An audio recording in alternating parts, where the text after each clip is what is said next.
We're live. All right, thank you, Carolina. Good evening, everyone. Once again, it's really nice to see all of you on this Wednesday evening. Welcome to QSWAB's June meeting. Tonight, we have a couple things on the agenda. Generally, if I were to describe our agenda tonight, it is a discussion and making some decisions about the future trajectory and leadership of QSWAB and setting the groundwork for the work that you're going to be doing over the next few months and years. So obviously a very important meeting tonight. I distributed a proposed agenda to all of you last week. And there's a few items on this agenda that require voting, particularly the approval of the minutes and the election of officers. I'm going through the list of participants and folks who've already signed in. I think that we have just hit quorum, but I'm going to count the numbers and just be 100% certain. So if it's all right with all of you, Amy, are our presenters from the other swabs ready to go and present? Yes, they are. Okay. If it's okay with everyone, then perhaps I'll give an opportunity for more folks to sign in just to make sure that they'd be able to vote on tonight's items, and I'll rearrange the agenda slightly to start with our presentation from our counterparts that exist in Manhattan, Brooklyn, and the Bronx. So I'm going to hand it over to Amy, who was kind enough to arrange for our speakers tonight, and see if she has any words or introduction she'd like to provide. I think just to introduce Oliver Wright, who's the chair of the Brooklyn Swab, and Matt Savello, who's the chair of the Manhattan Swab. Did I say that correctly? And I'm not sure if we have a representative from Bronx Swab. I know they were going to try to make it. There was some discussion and questions, I think, at one of our previous meetings about our the role, what the other swabs do, our communication amongst swabs, what types of committees they have, how they operate, and things like that. So I thought it would be good to have representatives from each of the other swabs give a brief overview and presentation tonight. So I don't know, Oliver and Matt, do you have whoever unmutes first wants to share their screen? Go for Oliver, it. do you want to go first, or do you want me to go first? You unmuted first, so I would defer to you. Thanks, Okay, Oliver. we'll have Matt go first. I made a little a slide presentation. Can I Yeah, you should be able to share your screen. share my screen? Okay, thanks. Okay. I'll go into present mode. So you all can see that? Yes, we can see that. Okay. So this is going to be very brief. It's only 3 slides. So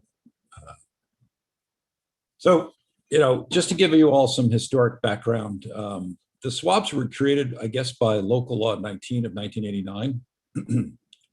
And there's the, which is Title 16 under the heading sanitation.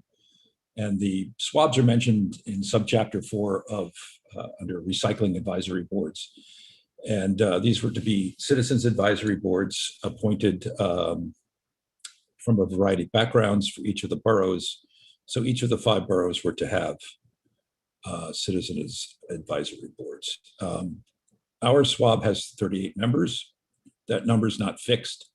It has been up and down over the history of the swab, but there is no, there is a minimum number, I think, that is required, but there is no maximum. And of course, we're appointed by our Manhattan Borough President, and also members can, the City Council can recommend members for appointment. So that's just a little background. And then specifically, this is the subchapter, chapter 4 of the local law that creates the swabs from 1989. And the function was fairly specific from the design. The Department of Sanitation was supposed to come out with an annual recycling plan. And then we were to read it and offer commentary and a variety of other activities around that annual plan. We were to encourage community participation in the recycling programs, or suggest ways to encourage community participation in the recycling program, and the various means to promote that recycling program. And over time, though, this role has kind of morphed into a variety of other areas. We focus today on a variety of different areas. The Manhattan Swab, I'll just run down some of these are not all our committees, but these are some of our committees that focus on textile waste, outreach and education of community boards and the community, dealing with legislation and legislators in city government, doing some form of policy recommendations around long-range planning. We have just created over the past year and a half, actually maybe 2 years, a NYCHA committee. We have a committee on residential reuse and recycling. We have always had a committee on organics, and we've had a fundraising committee which has been of late dormant. The Manhattan Swab, over its history, has given out close to $250,000 in grant money to local community gardens for composting operations. We did that in cooperation with the Citizens Committee of New York. And we've done that. We've done that over the past, I guess, 30 years or so, or 20 years. That is kind of on hiatus as well as a result of COVID, but we expect at some point to pick that up again. So that's basically, in a nutshell, very briefly, what the Manhattan Solid Waste Advisory Board does. And just a note on your grants too, they're not just for Manhattan. You've actually given to other boroughs, correct? Yeah, we've given to all 5 boroughs over the history of the grant program. Okay. Thanks, Matt. I guess we'll pop over to Oliver, and then if you have questions, if anybody has questions, you can put them in the chat, and then we can open it for questions after Oliver gives his presentation. Great, thank you. I'll attempt to share my screen now then and see if it works. Okay, can you guys see that? Can you see my screen? Yes, we can. Okay, cool. Yeah,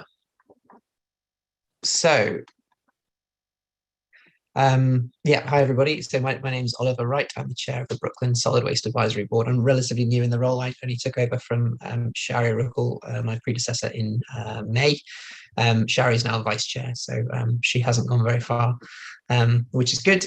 And I'll just give you a quick overview of what we're up to, or what we have been up to, and how we operate. So to kind of recap slightly what Matt was saying, solid waste advisory boards were created in 1989 initially to advise the borough president and city officials about solid waste issues. We are an all-volunteer, citizen-led community organisation. A bit of detail on our monthly meetings. We tend to meet on the first Monday of the month via Zoom these days. So yeah, we used to have our meetings in Borough Hall, as you can see in the top picture, but the bottom picture is more representative of the last year and a bit, though we're hoping to be able to get back to in-person meetings in the next few months, perhaps in the fall if we're lucky. Every month we have a guest speaker on various topics, be it very current event related topics in the waste world, or just general interest in the waste world, but all are welcome.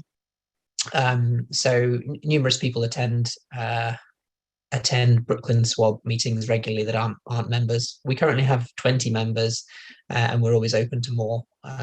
We're currently looking to recruit more. So while I wouldn't presume to steal any members from Queen's Swab, obviously, if any of you know or have friends or relatives in Brooklyn who are also into their waste, then send them our way. We'd love to have them. But in any case, you're all welcome at our monthly meetings. Similarly to Manhattan, we have a number of committees, not quite as many as them. We have an executive committee, an organics industry committee, a legislative committee, an events committee, an outreach committee, which is quite new, and we're also kind of co-members of Manhattan SWAB's NYCHA committee. And generally speaking, the committees tend to be the conduit through which the SWAB does most of its actual work. So we kind of convene once a month as a full board meeting to discuss kind of what we've been up to and a direction to take, but then the actual work kind of gets done in the committees. So some examples of stuff we've done. We tend to try and host multiple events per year, sometimes partnering with other organizations, sometimes as all SWAB events where we bring, where all the SWABs collaborate on events. So these are some of the ones we've done in the last couple of years. Obviously, with COVID, in-person events haven't really happened since the beginning of 2020, really. But we tend to do a mixture of things like, like panel discussions around important conversations. We had one about plastic pollution earlier this year, and we also had one towards the end of 2020 about environmental justice and the intersection of waste, the environment, and race. But we also do things like film screenings. We hosted a screening of Microplastic Madness back in 2020 as well, which was very popular. So that's something we're looking to carry on doing, and even more so as the world opens up again. Other stuff that we've done via our other committees, we give testimony at public hearings in response to prospective pieces of legislation or other things like the city executive budget. Recently, we provided our testimony and gave input on. Again, sometimes this is something that the SWABs will partner on, depending on the nature of the of either the piece of legislation or the topic. Sometimes it can be more useful for SWABs to contribute individually, even if they're saying similar things, or sometimes they might have different opinions on it anyway, or sometimes we'll just submit a sort of joint statement. So those are some of the things that we've commented on recently. We're a member of a few coalitions like the Save Our Compost Coalition and Reusable NYC, which relates to trying to encourage reusables and get rid of single-use plastics from New York City. And more historically, we've been a member of the Bag It Coalition, which was about seeing through the plastic bag ban. We've been doing a lot of advocacy, particularly mostly around organics, and a lot of that's gone through the Organics Industry Committee as well. So our committees tend to kind of be slightly fluid, depending on the need. So we were advocating a lot for the restoration of community composting funding after it was cut in COVID. Luckily, that was semi-successful. We were also helping with the fight for Big Reuse and Lower East Side Ecology Centre to stay on their sites, which has also been sort of successful. And our outreach committee, which is quite new, recently conducted a questionnaire with city candidates for the elections that hopefully you all voted in a couple of days ago, or yesterday even. So we sent out questionnaires to all city council candidates in Brooklyn, as well as candidates for mayor and comptroller.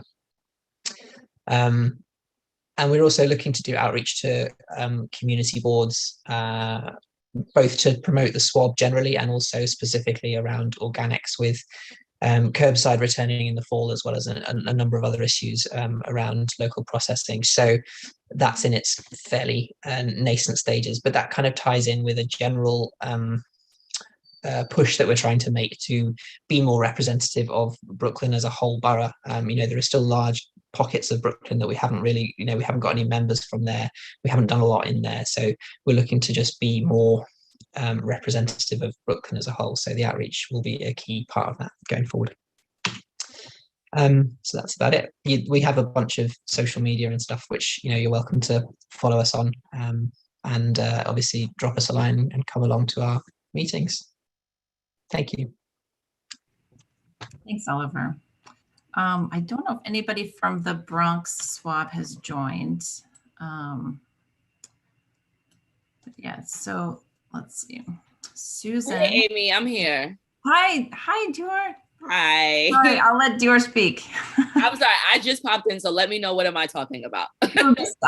We're just giving overviews of the various swabs. So if you want to just say a few words about Bronx Swab, I know that it's very new. And if you want to just say a little bit about what you guys are doing, kind of your focus right now. Yeah, just. Sure. I'm happy to. I'll come on video for 2 seconds. Okay. Hey y'all, how you doing? You know, we're all home and doing those great things. So Bronx Swab, I currently chair the Bronx Swab. What we are doing, we are still very new. We were just appointed in January. So a large part of our work right now looks like recruiting folks. We're also going to be working on an environmental justice report with the borough president, trying to get that out before he heads out of office. Very inspired by the report that you all did with Queen Swab. It was excellent. Want to continue to give you affirmations and kudos and all the great things and bells and whistles because it was excellent and a great template, to be quite honest, to follow along and inspire to use as a point of reference for organization. So that's what we're working on right now. I am very much interested in you all's testimony for tomorrow. So I actually might be hanging out a little bit longer if that's something that you all will be addressing in this particular meeting. But yeah, we do a lot of work with environmental justice communities out here in the Bronx in general. And so we've created an EJ committee. And so we're really excited about building that out and doing the work there. But again, everything is still relatively new for us. So we most recently had our meeting, which some of you I'm sure are aware of, about the solid waste management plan. So, we're really just kind of getting into a flow of things, but we've attracted the environmental justice community as well as like the park cleanups. It is 6:53. You can play your tablet tomorrow, not today. Today's not a tablet day. But it's gonna take forever. Okay, well, so that is what it is that we're currently doing at the Bronx Swab. And yeah, if anybody's interested in just staying connected, bronxswab@gmail.com is where we can be reached. Feel free to pop into our meetings, or if you want to pop into one of the committee meetings, always good to have just, other thoughts and opinions on how we move the work forward. Awesome. Thank you so much, Dior. Hello. Let's see. So I think we can have a couple minutes for some questions. Just want to make sure that any questions are, while we've got folks on. Susan, you had a question if Manhattan Swab has its own 501c3, or do you use a conduit? So we use a conduit, we use OSI, but we are considering creating a 501c3 to support the organization. And I know Dior dropped the Gmail or the email account for Bronx Swab. I don't know, Matt and Oliver, if you could also list information into the chat if people want to reach out. I will do that as soon as I can. My computer is not playing ball.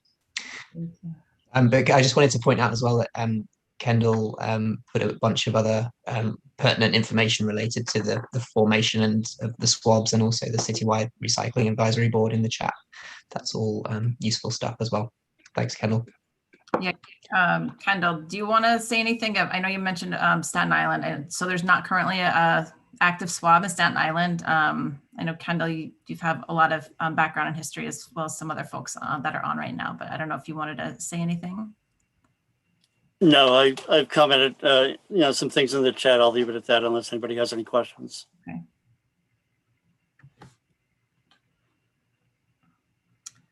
Okay. Well, I don't see any other questions coming in. If I've missed any, please let me know.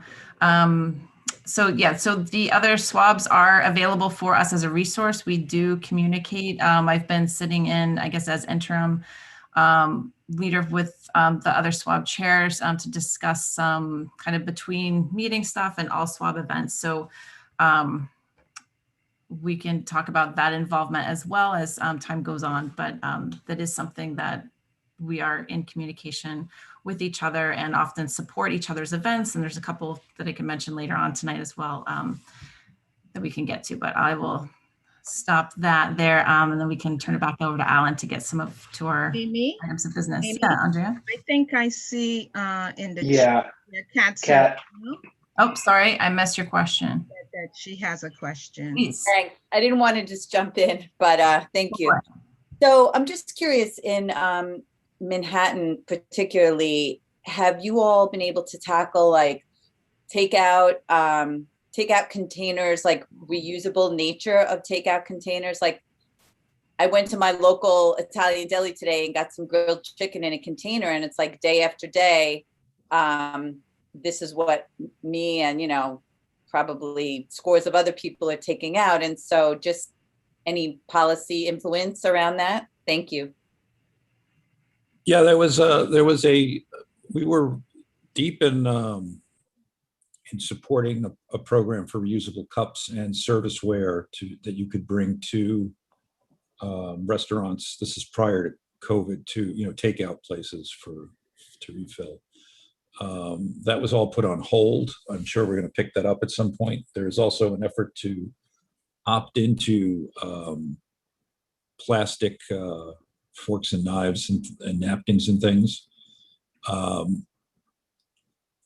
for restaurants. So you have to opt in instead of opt out.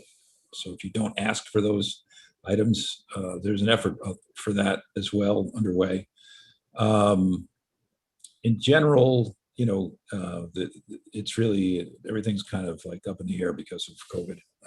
But we will return to that at some point, I'm sure. But it is a problem. I mean, we've been aware of it. And we've been thinking, especially since there's been a lot of takeout activity lately. Thank you. Amy, before we moved on, I had a question as well from my perspective. So for folks who don't know me, I'm Alan Swisher, the Queensborough President's General Counsel.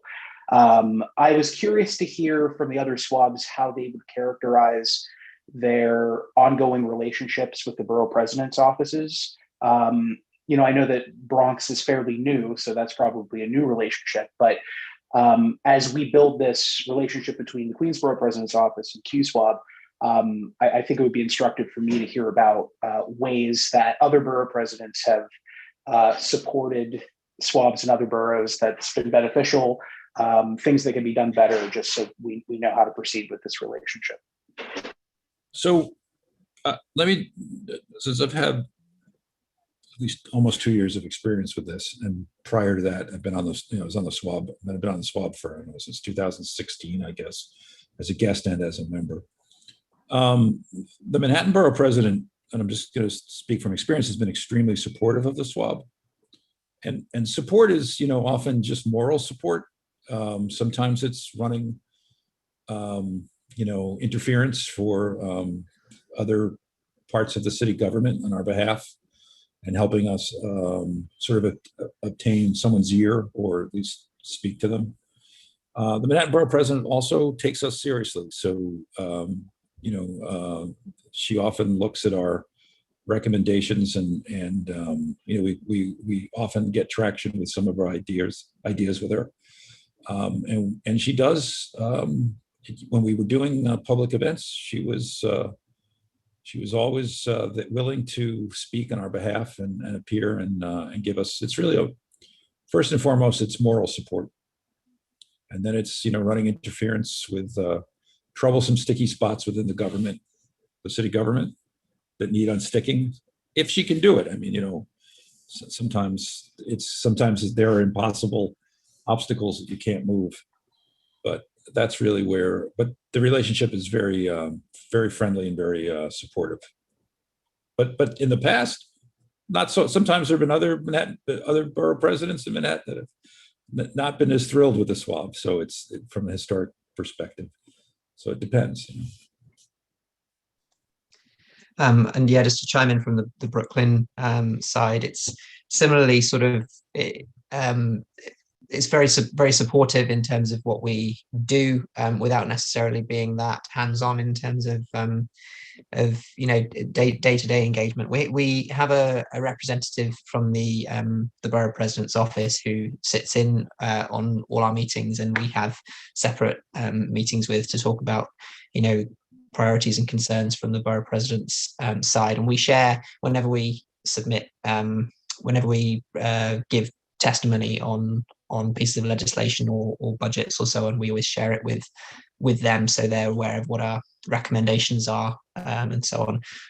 We don't tend to get much in the way of feedback on that, but they're always at pains to point out that they like to know what we're up to and that they're supportive of what we're up to. And obviously, we had our meetings in Borough Hall prior to COVID, which is nice as well. Okay, thank you. There's one more question that just came in. If we have a second for that, it's a good question, Mary, about the relationship of the citizens with industry representatives on the swabs. Did I get that correct, Mary? Correct. I don't know if that's not clear. Just like, how do the citizens, you said it was citizen led, Oliver, I believe, and I don't know if that's true for Manhattan and for the Bronx, but how does it work with the industry representatives? Well, that's a good question. I mean, the local law that defines members of the board as being representatives from industry, the citizens. There is it's one vote amongst many, and the board is aware of certain special relationships, and it's really an internal, it's an internal process that requires people to come into the process as an honest broker and say, look, hey, I represent, the Lorax incineration company, and I'm really into incineration. It's like, okay, well, we know that. Thanks for your opinion. But that's essentially, what we are faced with, and it's part of the process. And everyone has a voice, and it all equals out at the end of the day. I hope that's the goal. But yes, there are very vocal, and rightfully so, industry representatives on the Manhattan Swab, and I think the other swabs as well. As long as it doesn't get out of hand, it's acceptable. It's not. So the way that what I'll add is the way that we approach it. Ours is definitely very much grassroots led. We are residents of the Bronx. Our work has been very local, sort of movements and pieces of things. So what I would say that we have established was that, certain members just have to abstain on certain votes that would benefit them. Obviously the application, kind of lets us know who people are. And we also reserve the right in coordination with the borough president's office to refuse membership to someone who is causing dissent amongst the group. But if we're able to kind of, everybody, let's be clear, people do have differing of opinions about, like the big thing around burning trash is a huge thing, right? Some people are for it, some people are against it. There are people that are on our swab that are for it. However, we facilitate the conversations, always keeping a particular scope in mind as it relates to environmental justice. So, our foundation of the work that we do is rooted in justice. So there is, and when I'm saying that, I'm talking about like the restart of the Bronx Swab, the newer version of what it is that we're doing now. So because we've come together on that has allowed us to say that as we bring people in with that awareness, with that understanding that one, it's not going away, but two, this is a space where those issues are amplified. And as they bring their opinions and thoughts, that it will always be critiqued through that lens. So that is the way that we've been able to kind of, broker those relationships. I'd just like to add very, very quickly that it is extremely useful to have industry voices in meetings, whether it's members or guests who are attending the meetings, because when debating topics, it's better to have multiple perspectives and multiple opinions from people who are actually involved, rather than it just being concerned citizens, if you like, who with the best will in the world might not always have the industry specific expertise that allows us to make a truly informed opinion as a swab. So while it may occasionally lead to some heated exchanges or differences of opinion, I think it's a very good thing. Thank you. Thank you for that, everybody. And sorry, one last question, if we have just in one more second, Alan. I know that just in the past, even before we had Queen Swab, I would attend Manhattan Swab meetings as a guest. Can you talk about the difference between members and guests and kind of how your ratio is set up? For us, members vote on policy. So when we have a policy decision, the board votes, all 38 members vote. We have to have a quorum. And that's how we put forth our policy decisions and our, policy or whatever we're doing. And so that requires a vote. But guests can sit on committees and on the board. They attend meetings. Our meetings are open to the public. And we have actually several committees that are chaired by guests along with a member. But, guests are a driving force, and that's how we find members. So the only difference really is voting.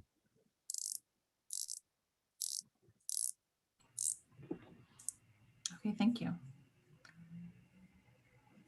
Let's see. I'm sorry, Mary had another question. Do we have a conflict of interest policy? I think it does state that we had that during the application process, right? Any affiliations needed to be stated. Yeah, thanks. You are there in the bylaws. Yeah, and that's something that I'm happy to assist QSWAB with moving forward. In terms of appointments, there needs to be a disclosure initially, but in terms of a formal conflicts policy, I think that's something that we can explore moving forward. Okay, well, thank you all for the presentations and the discussion. It was good to learn a little bit more about other swabs, and we'll continue to work together amongst ourselves, I think. Okay, so I'll turn that back. Thank you very much. Thank you. Thank you, guys. Have a good night. All right, thank you all so much. I'm happy to report that we do have a quorum. So I would like to move on to our business items for the evening.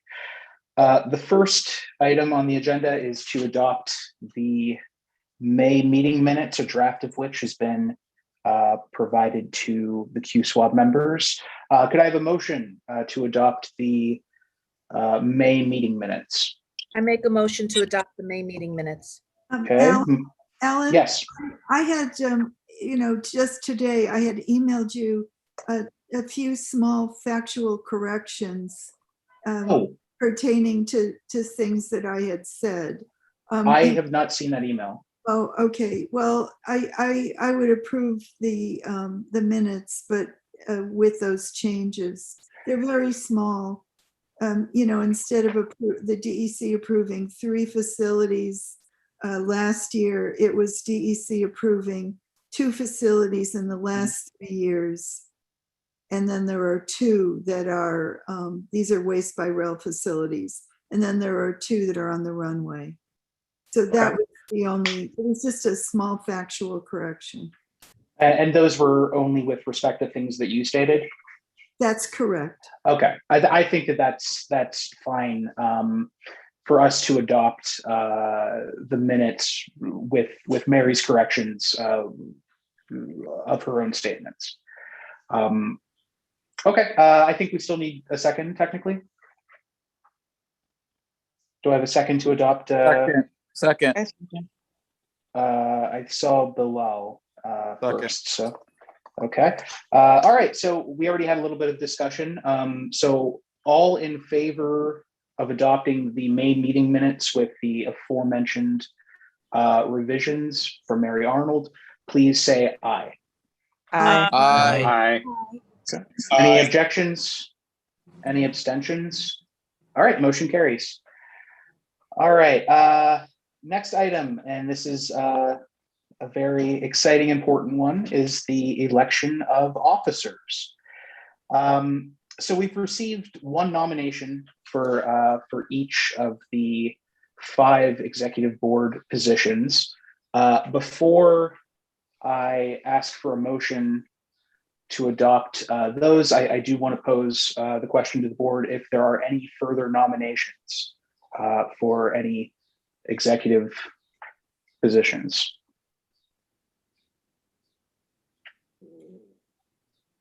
All right, hearing none, I will close nominations. Do any of the nominees wish to make any remarks or statements at this time? Just to reiterate, the folks who have been nominated for chair, Amy Martman has been nominated. For vice chair, Andrea Scarborough. For recording secretary, Rachel Beglin. For corresponding secretary, we received the nomination after last meeting for Jennifer Walden-Weprin from the Queens County Farm Museum. And for Sergeant at Arms, Adam Mitchell. So that is our slate of candidates. Would any of you folks Amy, do you want to say anything before we?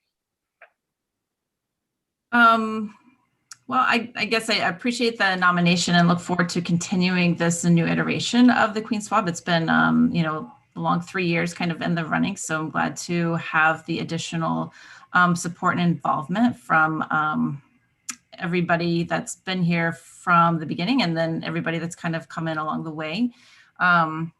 It's very exciting. I didn't really have anything prepared. I mean, I think those of you that do know me from before, I think one of the things that I've said from, I think day one is that I would like to see representation from all of Queens on this and getting those issues that are important to all of Queens as part of this swab. So I think we're getting there. And so that will be one of my focuses as well.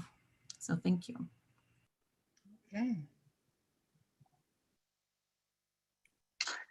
Any of the other nominees?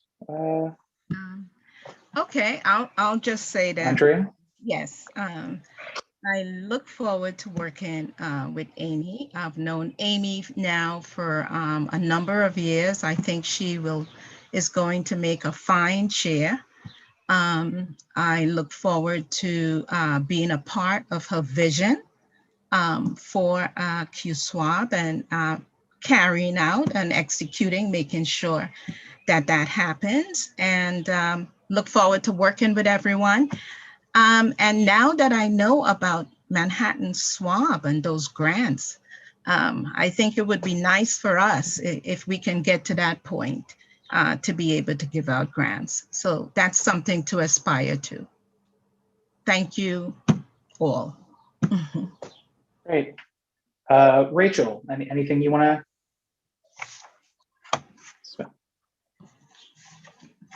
Sure. Can you hear me? Yes.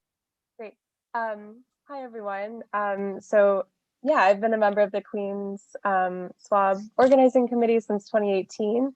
So I have a decent familiarity with the group's history and interworkings. So I think that could, hopefully put me in a good position to just, document the proceedings that we're doing every month. I do note taking in my formal role with the city. So I actually enjoy note taking and organizing information, presenting information. I'm very receptive to feedback and critique and correction. So please send them my way. In the future, if meetings are recorded and if the recordings are shared, I will reference those for making sure everything is as accurate as possible. But I think legacy and history in a group like this is really important for knowing the decisions we've made and why we've made them. So I just want to keep that record for the group. So I would be honored to serve in this role. Thank you. Great, thanks, Rachel. Jen Weprin. Hi, and for those of you who might not remember me, or maybe my screensaver shows you who I am. I'm the executive director of the Queens County Farm Museum. So I'm excited to work with all of you to sort of bring the full bandwidth of our organization as a member of the SWAB to support this work of all the communities of Queens. And, we're quite active and engaged in the conversation of environmentalism and growing environmental stewards and showcasing that work at Queens Farm for others to learn and emulate and bring back to their communities. So I think, I hope that will be helpful to our growth together. Thanks.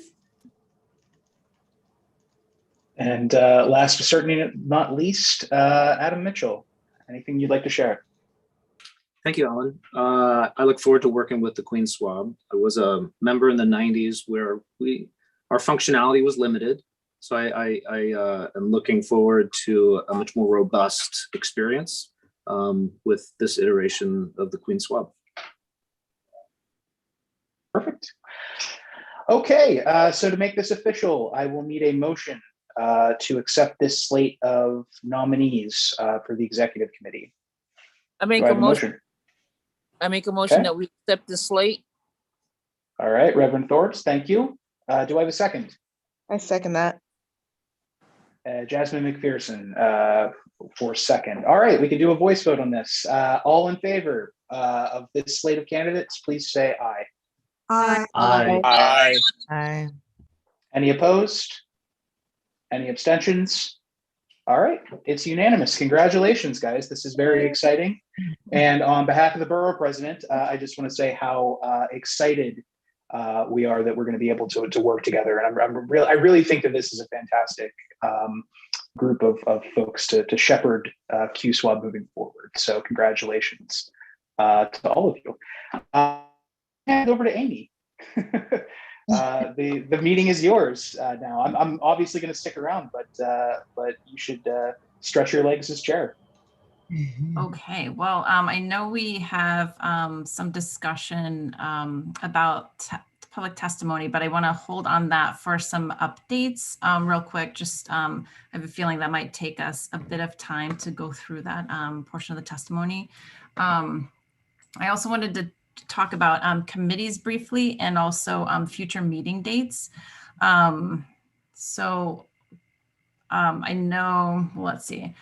We need to set committees. And I know, some of you, I don't know all of you, and I'm interested in getting feedback and, knowing what folks are interested in as far as committees, but then also making sure that we're focused and have a focus for the committees. So it may be, and anybody pipe into for any feedback, but as far as we'll get an executive committee. So I'll reach out after this to get the executive committee and situated, and then we can further discuss maybe next steps for getting other committees and have that be a focus of the next meeting. So give people the time to think about it and then have us align as an officially official board on those committees. And I know there was discussion before about perhaps not meeting in July and August, but I propose that we do have a meeting in July, at least, and perhaps have committees meet in August, if not have a formal meeting in August. So as far as that, and then for the November and December, I think our bylaws say that we have to have a minimum of 10 meetings per year. And so I think that that November and December, we don't necessarily have to talk about this now, but these are things that I want to just make sure that we are getting. So let's see. So yeah, if you have ideas for committees, things that you're interested in, I think another thing with the committees is making sure that we have people who are interested in also leading the committees and putting work forth between meetings towards, again, that collective effort. So if you want to put suggestions in the chat and we can compile those and then come back the next meeting for that. Is there any, I guess, discussion on that point briefly?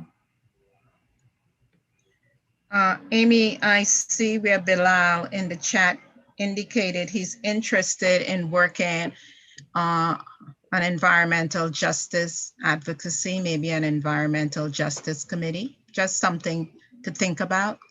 Yeah, so any suggestions are welcome and encouraged because really this is a collective board. We want to make sure that we're moving forward. Then also we'll go back to the State of Waste and Queens report too, to look at those recommendations to see what direction that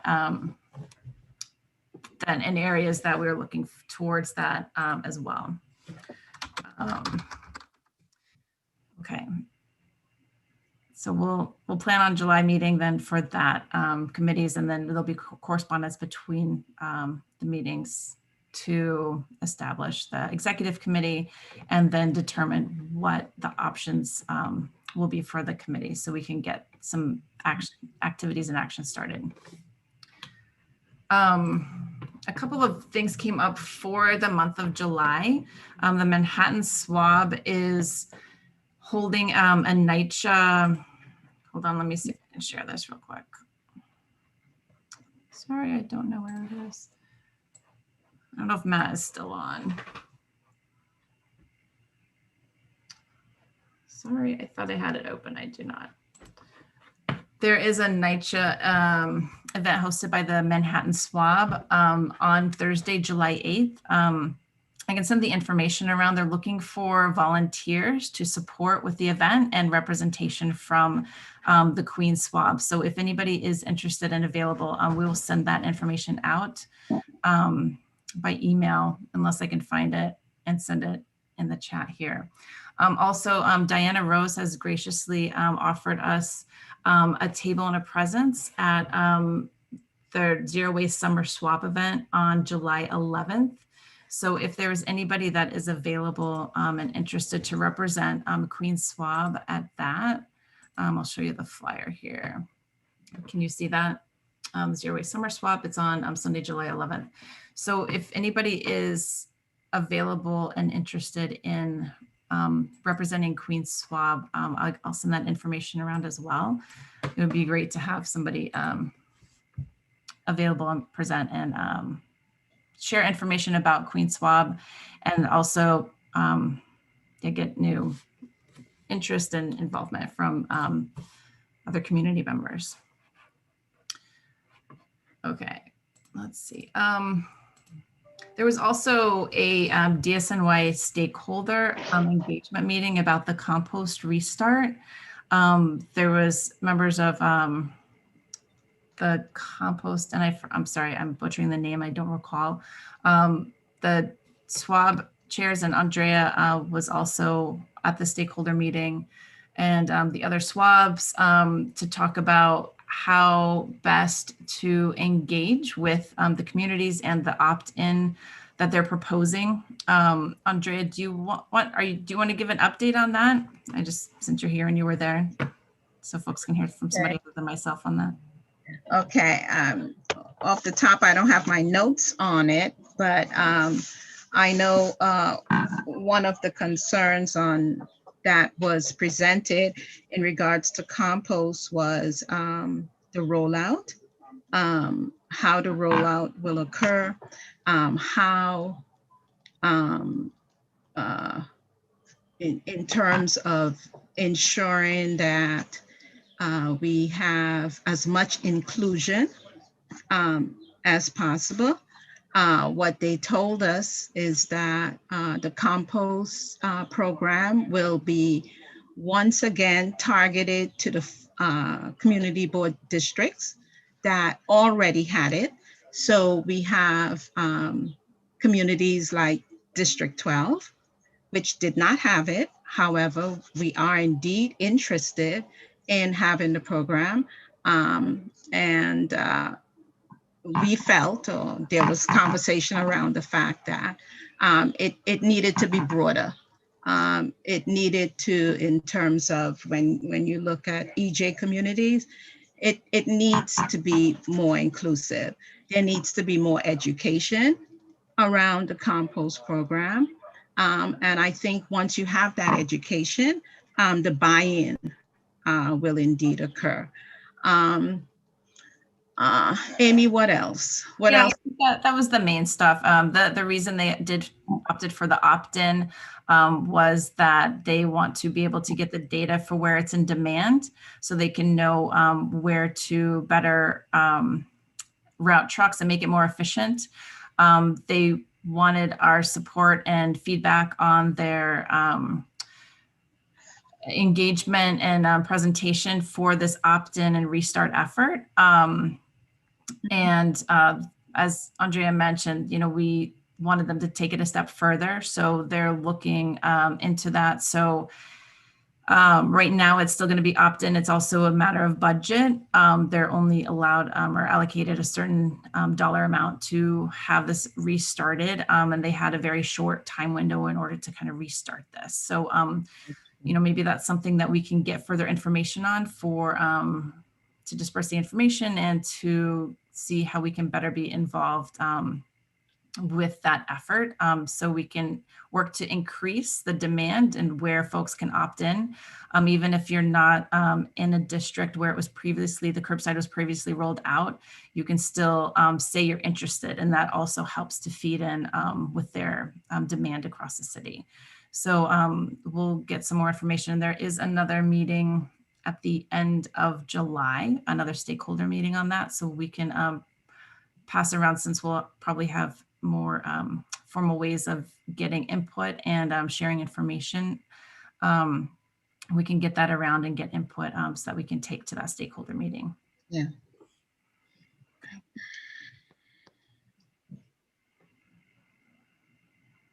Oh, hey, Mac, did you want to say anything about the SWAB? Sorry, I'm jumping all over. I saw that Mac made a mention of the SWAB event, that there will be a panel opportunity for QSWAB.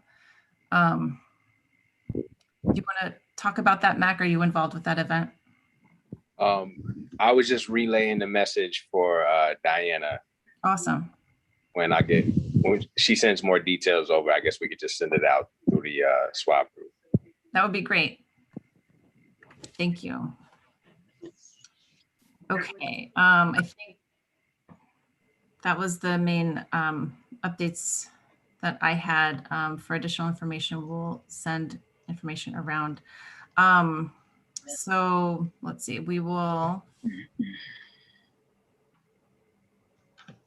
Amy, could I give just a quick 15 seconds on the commercial zone update?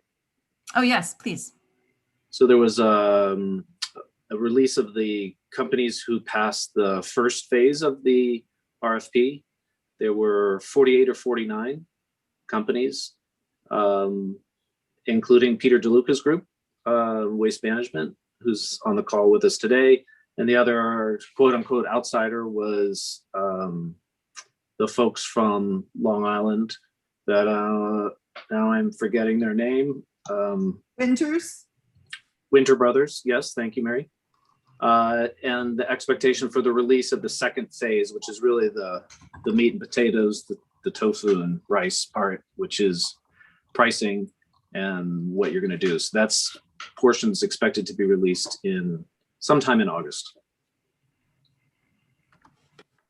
Okay, thank you. Can we ask any questions or no? Is that just an sure. update meant to be received? Yeah, this is just conversation here. Okay, just asking for formality. Please. So with this, are these the haulers that are bidding for these commercial waste zones? Is that what it is? Yes, yeah. So you had to say that basically to meet the timeline for the legislation, DSNY had to break it into two because we didn't really know what the composition of the waste stream was going to be during COVID. Right. There's a lot of uncertainty about the data. So They broke it into two. And the first part was, hey, do you want to bid? And the second part is really the more detailed service offering and pricing that each company is going to offer. So my question is, especially considering that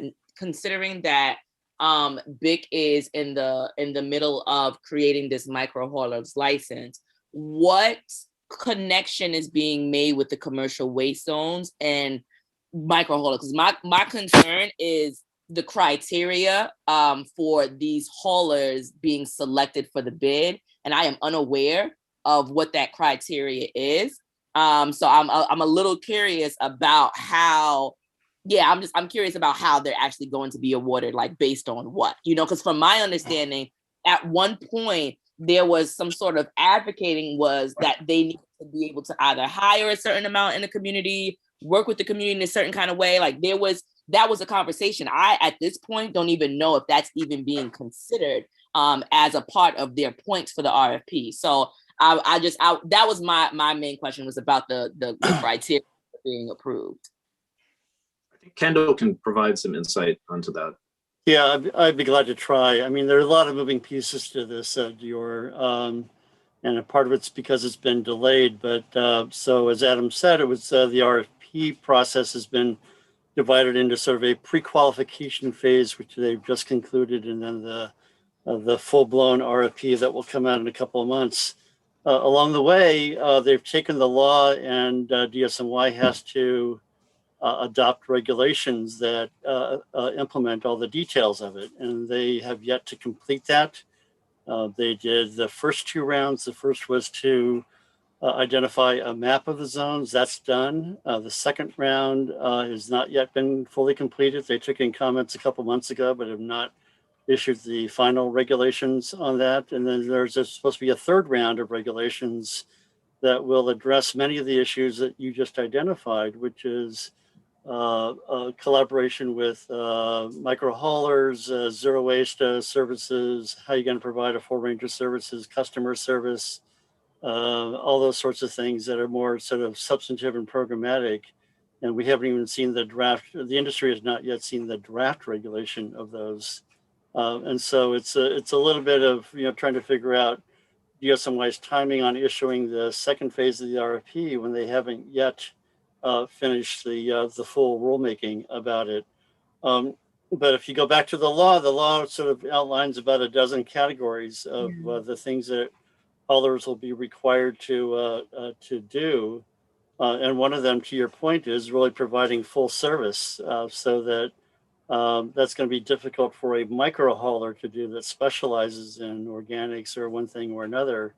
But there is intended to be an encouragement of collaboration with micro haulers in the process. But again, lots of details yet to be worked out. The added part of it is that DSNY has never really had much staff to support this, but they are getting budget approval to hire like 30 people to help set this up and run it. So if any of you are interested in those jobs, DSNY is hiring on the Recycling and Sustainability Office as well. So again, lots of moving parts here that everybody's trying to figure out how it's all going to fit together. Thank you. You're welcome. Thank you for that discussion. We can move on to the public, the testimony for the public hearing. I know we only have about 30 minutes left. So maybe between Andrea, Adam, and Mary, you can give the briefest introduction to this, the issue and the proposed legislation. And if we can just stick to kind of what it is, what's being proposed, and then we can get into the testimony on that. Okay, I can just move to the summary that I had done. The legislation is proposing that an increase in putrescible waste be granted to 2 waste transfer stations that exist in District 12, Southeast Queens.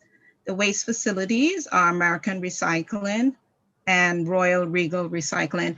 I know the legislation does not state those 2 facilities.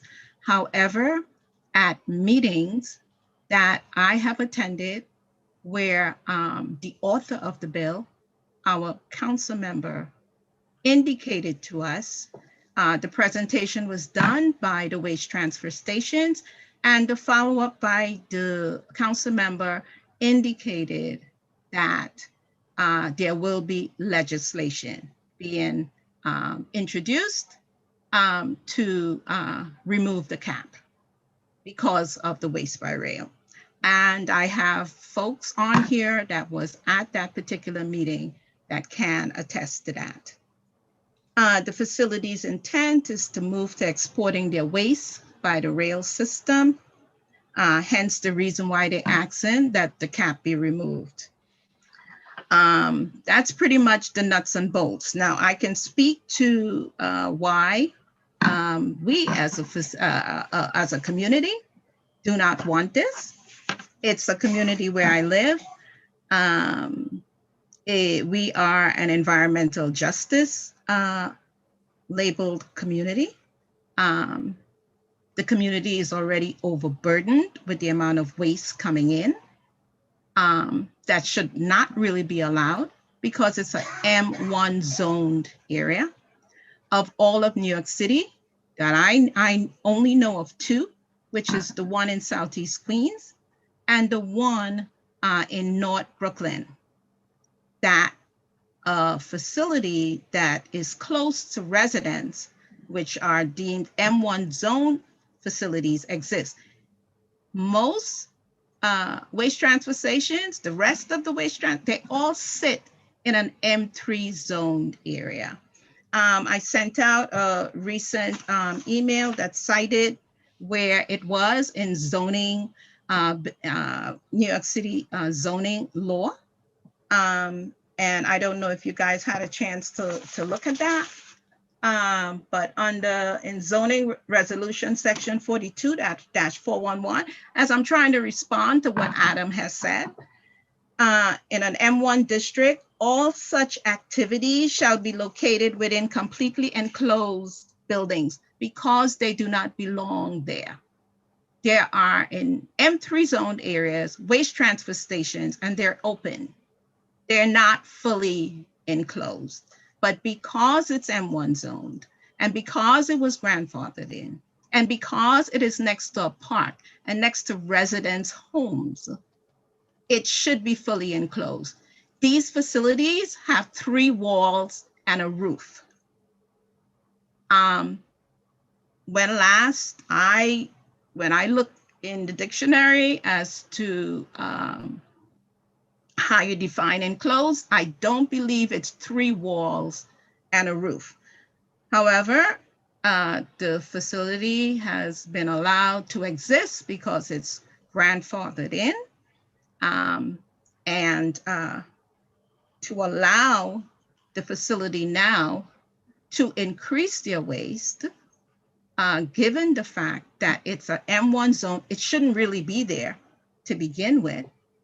It is a burden to the community because they deal with stench, they deal with dust, they deal with pollution. There's a lot of asthma in that area. It is totally inappropriate. And to ask for a waste increase to increase your revenue on the backs of people that cannot open their windows in the summertime is unjust.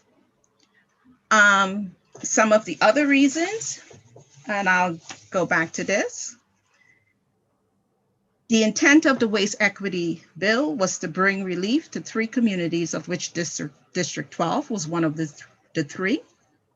The district was deemed an overburdened community. So of course, the ask for that increase in putrescible waste is inappropriate. Finally, the waste transfer stations are poorly run. They need to improve their management of leachate generation, dust control, and elimination of noxious fumes that emanate from the facility, which is not fully enclosed. So at this, my view is that I did send out testimony, which I hope everyone was able to review, with discussing what the issue is, why this bill is not good, because we're dealing with folks that's bad actors to begin with, and why I think we as a SWAB need to consider testifying in regard against this bill and asking that the legislation be withdrawn, because it is not good. At the end of the day, it's not good for the quality of life of the residents. The other issue is when they came to us and they said to justify this increase in waste, they said that they were going to build a brand new facility. That brand new facility is not evidenced in the legislation. It's not there. So if we allow this to happen, we're actually giving carte blanche to a facility that intends to to go waste by rail. We don't know if that's going to happen. They have 4 years to exist with increased waste coming in, increased revenue on a maybe. Who does that? I can't wrap my head around that. For us to allow that is allowing a transfer station to just continue the bad acts that they've done all along. They came to us with the issue, however, it's not listed in their legislation. The only thing they ask in their legislation is for waste by rail, which helps them, doesn't help the community. That's all I have to say. Andrea, did the community board vote in any formal matter on the proposal? No, the community board member is right here. What the members of, well, first of all, it did not require a vote, but it was never brought to the floor for just to hear from the community. It was held as a business item. And at the end of the day, the members of the board said, we need to hear more, come back in September. The community board chair is here. She can attest to what I'm saying. So they needed more information. Yes.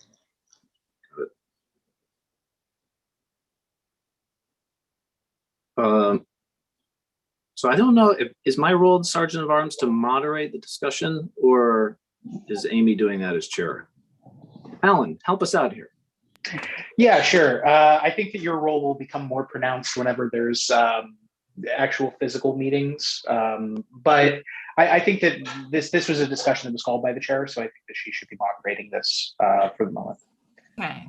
So, so thank you, Andrea, for that. So, just I guess a step back. So there was testimony written by Andrea that was sent around by email, and this was to be as a representation of the QSWAB stance on to provide testimony for this legislation. There's a public hearing tomorrow, which is the 24th, and I think there's other folks on here that have input onto this topic, and we also want to allow for some questions. So just any public testimony, while you can present live if you sign up, you can also submit that testimony within 72 hours after the hearing has closed. So if we don't come to a conclusion and agree tonight on what that testimony is, I'm not saying we are, but if that does occur, then we can send it out via email, I guess for now, since we have everybody's email contact, to if there is further discussion and or review that needs to be done. So we do have a little bit of a window. I just wanted to state that. Amy, if you'd like, I can read the testimony. It won't take long. And then everyone would have heard the testimony, and then maybe it might open up more questions, or maybe a vote can then occur. Well, let me see if there's other folks that have anything to say on this particular legislation. I'm sorry to interject. I do just want to note that since our initial vote for officers, we have lost, I think that we have lost quorum since then. Okay. Because a few people have had to leave. So even if there were a vote, it would not be of a quorum. Amy, could I say a couple things just to summarize the email that I sent late this afternoon? Yeah, please. So, one of the intents from DSNY and the City Councilor Reynoso's Sanitation Committee, when they debated and ultimately passed what I always call the transfer station law, was to encourage facilities to convert to rail. So they were laser focused on both on the commercial zone regulations, and the transfer station law focused on reducing truck traffic throughout the city. So as a result of that, they rewarded facilities that were rail-based, and then penalize the facilities that were largely truck-based. And just for full disclosure to the group, my company has a transfer station in East Williamsburg, about 3 blocks from Peter DeLuca's facility down the street. And we lost half our tons that came in. With this law, which doesn't apply just to Southeastern Queens, it could apply to us as well. If we could strike a deal with Waste Management to utilize their rail export, we would be able to bring our tons back up to where they were before, which was a 500 ton per day permit. And we'd be able to bring those cars across the street because it allows 1,000 feet of transfer on public roads. So one of the things that my understanding is that someone used this term, cleanup legislation sometimes happens when you pass one bill and then you clean it up with another bill, just to clarify. So in many ways, despite the the passions in Community Board 12, a lot of what, and my company was not involved with any of the negotiations or discussions on this current proposal that's going to be debated tomorrow, was, as I read it, was to sort of try to balance the playing field, so to speak, and allow facilities that might be able to gain financing at some point for rail export that opportunity to do that. The one thing with Andrea's notes about M1, M3, and I wrote in my notes this afternoon, our zone facilities, is that there's facilities that the city's built that are next to playing fields, ball fields, and residential buildings. Is that the best thing? Well, it might be if they're well run. And one of the things that I'd be curious is, anybody in the group here ever had a tour of any of the private transfer stations in Southeastern Queens? Have you visited them? Anybody show hands or? Okay. Yeah, board members of Queens or board members of Civics United have gone there. They've done 3 visits around the outside. They weren't able to go in. As a matter of fact, they were threatened on one visit by people from the facility who threatened to call the police when they were walking on a city street. So we did hear from a woman, Carol, who came out to Fresh Pond Rail Yard, who had toured it, and she said that the stench was unbelievable. So that was on June 6th. Andrea would know her affiliation. Yeah, so I feel personally, one of the things because I've moved to 3 different markets in my lifetime, waste markets. And one of the first things that I did is tour as many of the facilities as possible to figure out who's the players, how they operate, who's a good operator, who's a bad operator. And I think it's incumbent on us at the QSWAB is to do that same thing. And that's part of the report, the State of Waste report that my committee tried to do, was to show that there's lots of facilities that we call waste throughout Queens. And some of them are really well run, and others we need to know more about and have an opportunity to improve those facilities. So that would be one proposal that I would have, was that we ask for a site visit and a tour of those facilities in Community Board 12, so we get a better understanding, both, is what have been enforcement issues with them, and give an opportunity for a dialogue. I think the final point before letting Mary go is, that intent versus current status. So in the finance world, you can't go and borrow money for something that you don't have the ability to make it go, right? Banks aren't going to give out money.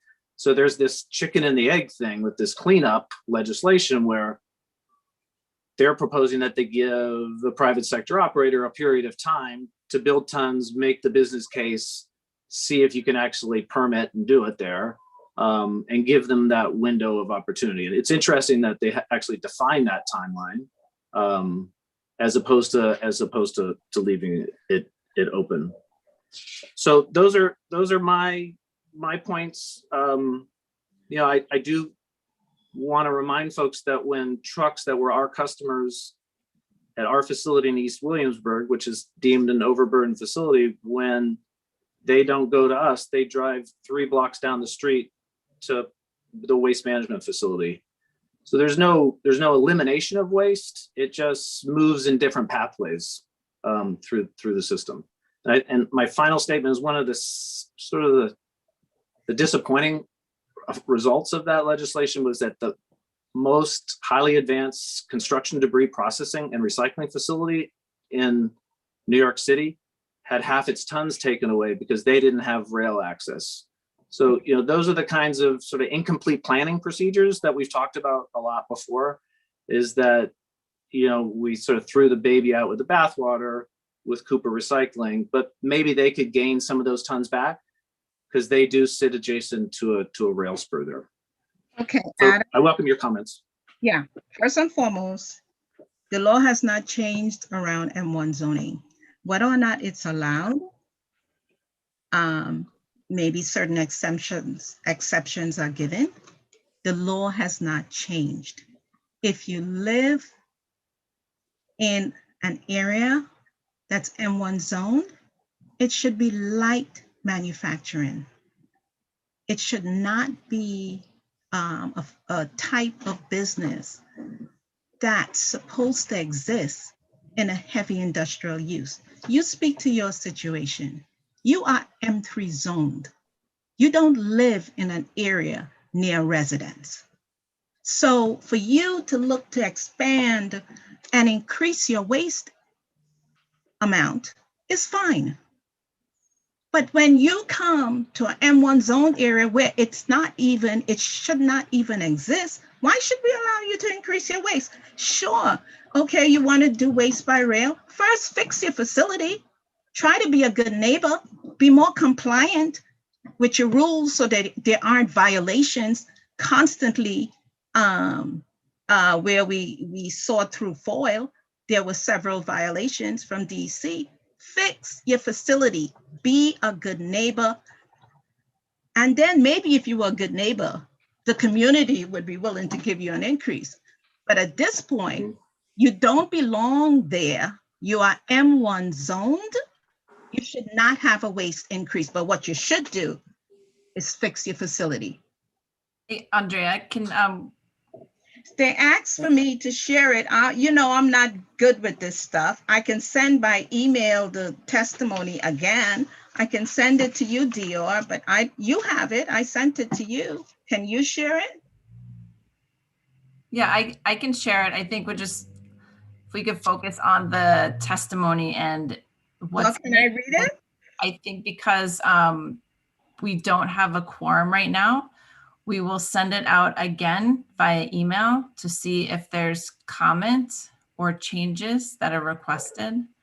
I don't know that we have a formal, Alan, is there any kind of, since we don't have a quorum here, is there any procedure in place or that we do the voting virtually or online?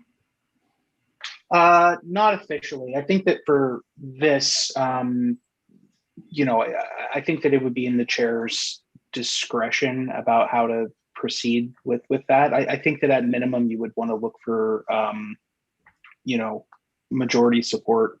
But let me look to see if there's any guidelines on that, because I can't give you a firm answer. But I do think that it would be a good idea to have, you know, buy-in and enough time for, you know, the QSWAB membership generally to review this and decide to take action, if any.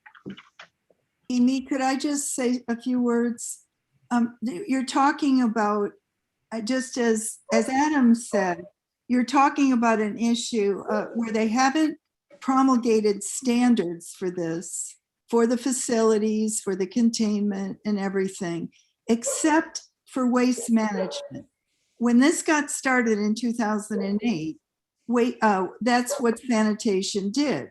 Now it's sort of like they put the cart before the horse, and you know, you're doing this blanket legislation which also opens the door to heavy industrialization that doesn't exist yet in places where they don't have freight rail. The only thing that's in Andrea's neighborhood, it's out the Long Island Railroad. It's electric. Okay, that's electric. And this, they don't have freight rail there right now. So, you know, it's they've taken like an axe instead of a scalpel. And where some of these things may work out, you know, the standards for waste management were fully enclosed facilities with pollution controls, sealed containment of waste in rail cars, the use of modern T4 near zero emissions locomotives, and the direct shipment of all waste, like directly from the facility. Okay, now what you have from bad actors, and this law opens the door to bad actors legitimizing their bad action, including their three-sided building with a roof. That's in this legislation. Okay, is that you have the waste, except for waste management, you have 1970s locomotives, high polluting, extremely noisy.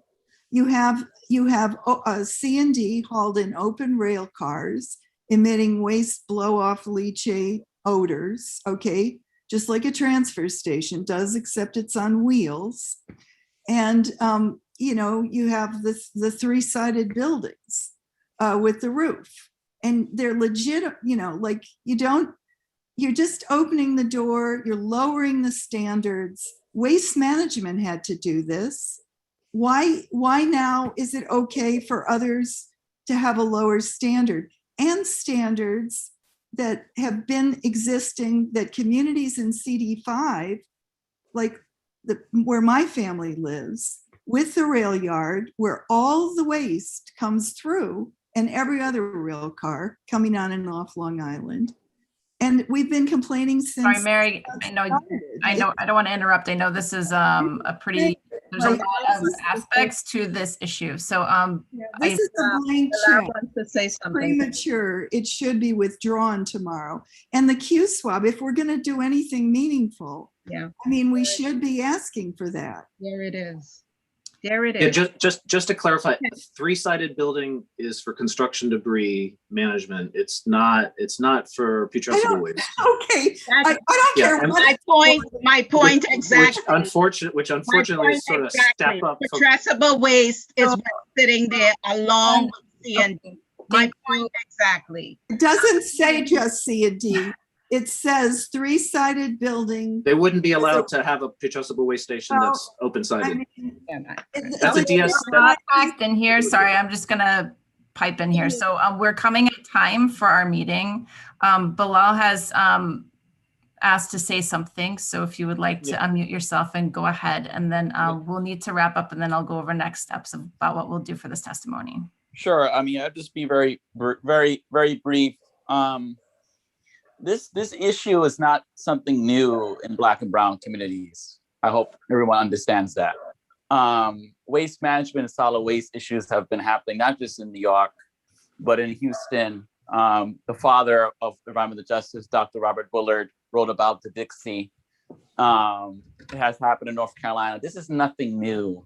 And the facilities, you know, we can say that some of them are well kept, and perhaps they are. Some that are well kept, and they're well managed, and they're abiding by the rules. But certain facilities are not, and it always ends up happening in the Black and Brown community. It doesn't end up happening in an affluent neighborhood or a neighborhood that's well off, you know. And Southeast Queens particularly doesn't have the infrastructure to even support such a facility in the first place. Even to think about increasing something of this magnitude doesn't even make sense. So I'd just like to put that out there. I'll send some historical literature for everyone to read up on, but this is nothing new happening in Black and Brown communities. Yeah, I would highly recommend that legislation.